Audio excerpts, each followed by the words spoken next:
Olsuvet'in Kocaoğlu nisinde yaşayman. Kredi tağınakan bağlar. Sonra bir mal aldık mı yıkıç. Tavuk aldık. Şu anda bağıvatımına bağlar. Yanında yürümem, kömekleşemem benim. Buna şükür yaman hemen bağlarımızda var. Tavuklarımızı çok koyup başladı beri. Şunday kreditten faydalanıp iş kılıp. Şunday kemçiligi yok. Bağlarga iş oldu, yemek oldu. Hemen cay uğraşı vardı. Bırakılırsa, nasip etsek, onun sen kömeklesek, yine kredi alıp bunu kengaytırama diye niyetimiz var. Buna kudağa şu iki olaydı, arkadaşı bir böcekten top verdi. Altı oldu meleke saniye hesabından.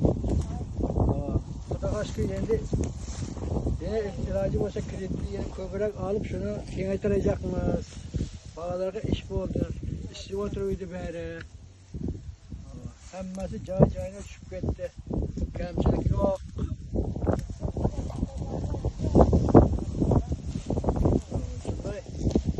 Yaman emez iş kalıp kreditlemen faydalanlar çeken bu.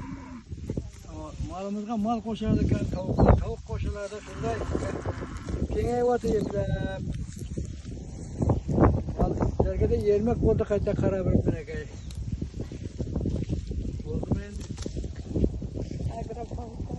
Agra Bank'a rahmet. Yine köbürek alacak niyetimiz var. Yine kengaytıramiz Xudo kalırsa. Hükümetimizden rahmet bunda yol açıp verdi.